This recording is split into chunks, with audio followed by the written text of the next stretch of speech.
Hey, good evening, everyone. How are you? It is Tuesday night, and I am popping on here before I go to bed. And actually, tonight I hope to be in bed much earlier than last night. I was up way, way, way too late. My habit of healthy sleep this last few days, this last week, because of bat mitzvah preparation, has gone out the window, and I am feeling it. My body's gotten really used to plenty of good, healthy sleep, and when I don't get it, I can't function anymore. I'm not quite sure how I functioned 3.5 years ago, probably 4 years ago now, when I used to run on little to no sleep. I was one of those people who would be up until 2, 3 a.m. every night, and then up at 6 a.m. with my kids, or 6:30, and I was just fine during the day. And yeah, now not so much. It doesn't work that way. Once your body finds what it needs, and you start, treating it the right way, then all of a sudden when you don't treat it the right way, it's really, really, really hard on your body. And that's part of what I wanted to talk about tonight is healthy habits and why healthy habits are so important and how to create them, or how, some tips for creating them. I can tell you, I've talked about it a little bit in the last few days, that it's a little nutty around here trying to get ready for this bat mitzvah and all the excitement that goes along with it, along with my kids getting ready to start school. They go back to school on Monday.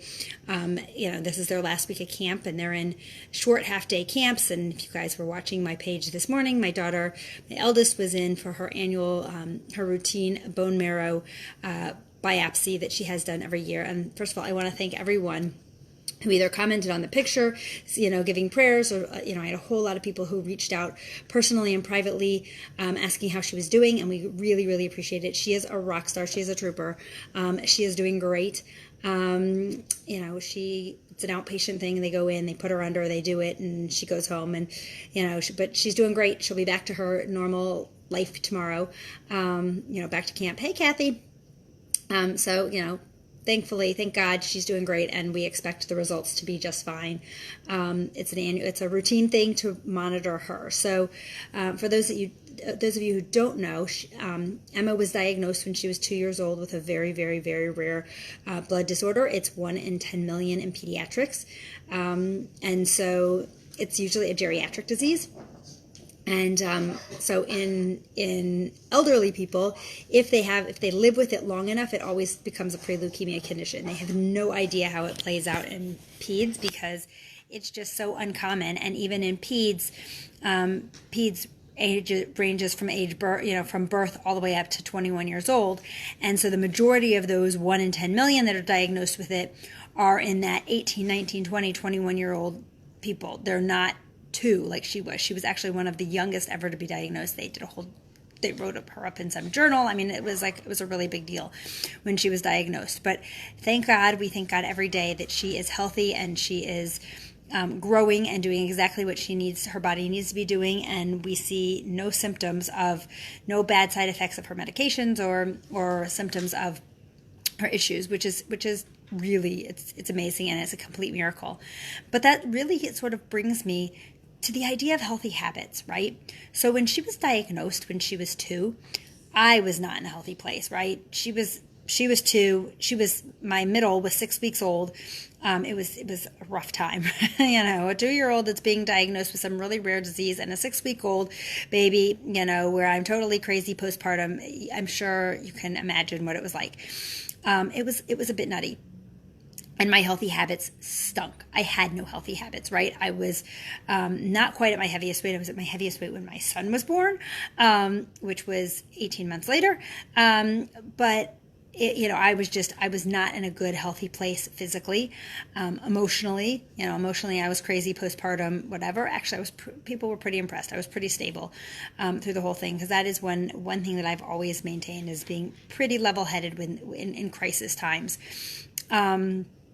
But my healthy habits were just not there, right? I am a stress eater. I am a stress, just everything.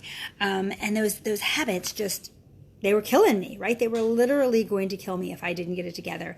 And I knew at that time, when you have a 2-year-old that's being diagnosed with some crazy disease and another baby, and, that's there, you got to figure out a way to pull it together. You got to pull it together for them. And I struggled with that, and I struggled with that, and I struggled with that. And I really wanted to, right? I wanted to have it together, but it took me a long time after that, right? It was up until 3.5 years ago. So she's 12.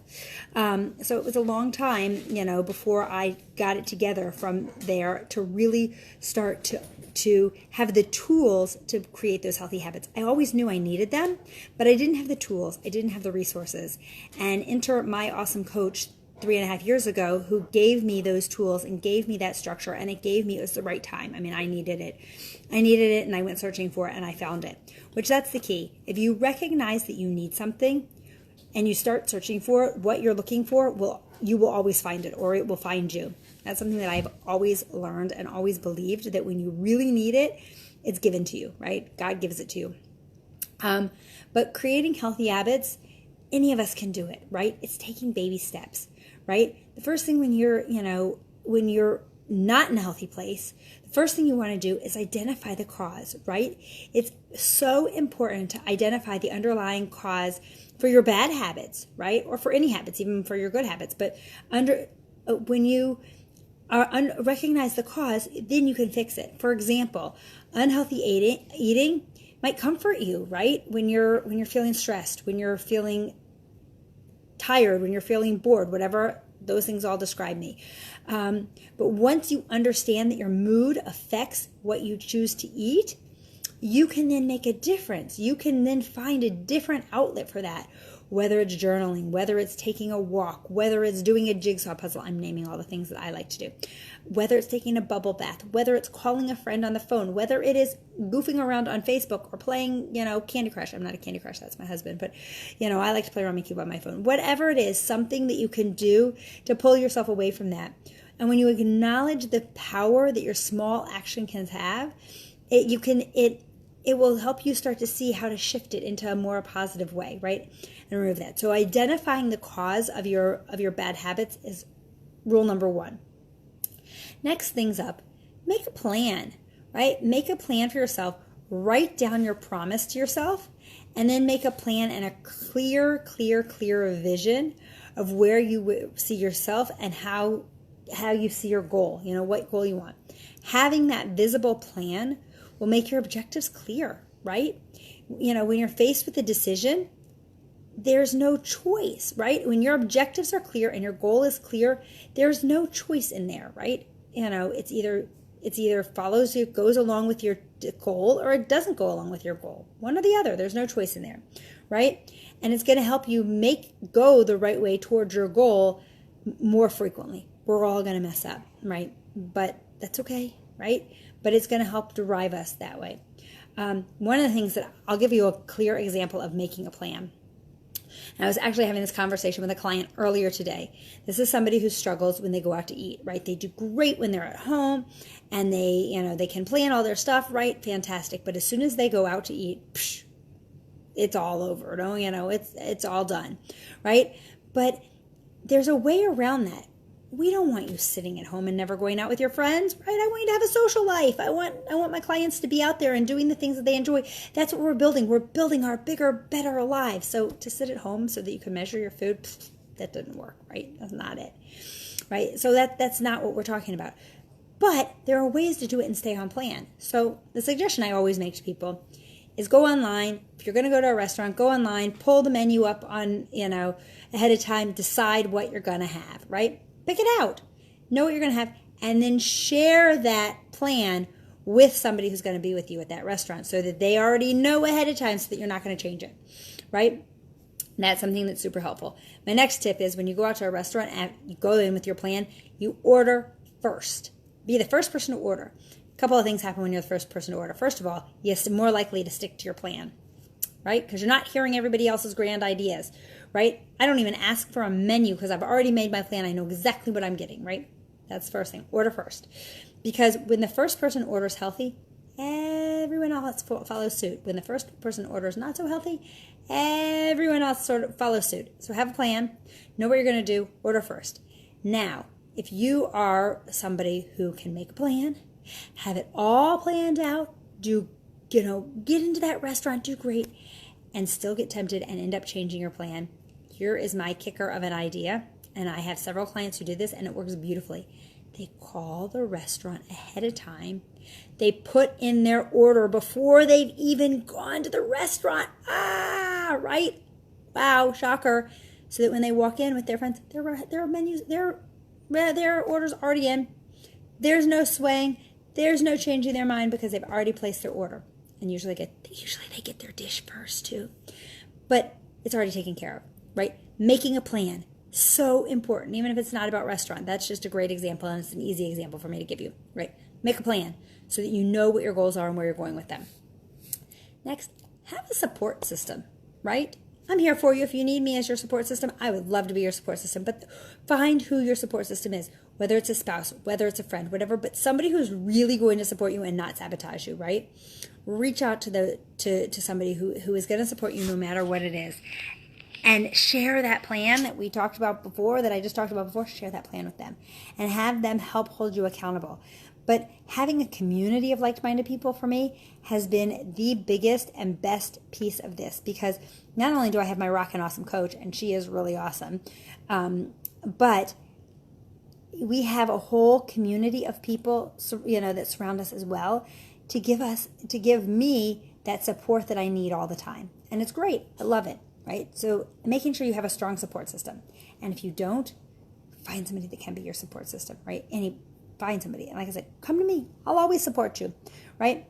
Next thing, create realistic goals, right? I talked a little bit before about plans, but you want to have a realistic goal, right? Significant change does not occur overnight. Remember that. It's not, right? If you're talking weight loss, you didn't put on the extra weight in a day or 2 days or a week, right? It's not going to come off that way. So don't expect success to occur lickety-split, right? You want to continue to implement small, healthy habits and create a realistic timeline to achieve that goal, and do it in small goals, right? When I went to lose 75 pounds, actually when I at my heaviest, and I went to lose 100 pounds, that's big. That's hard to think of, right? 75 pounds is hard to think of. So I did it in 10-pound increments. I'm going to lose 10 pounds, and then I'm going to lose another 10 pounds, and then I'm going to lose another 10 pounds, right? And when you do it that way, small goals, it feels much more attainable. And then you have a reason to celebrate along the way, right? Lastly, forgive yourself, right? No one is perfect. I know.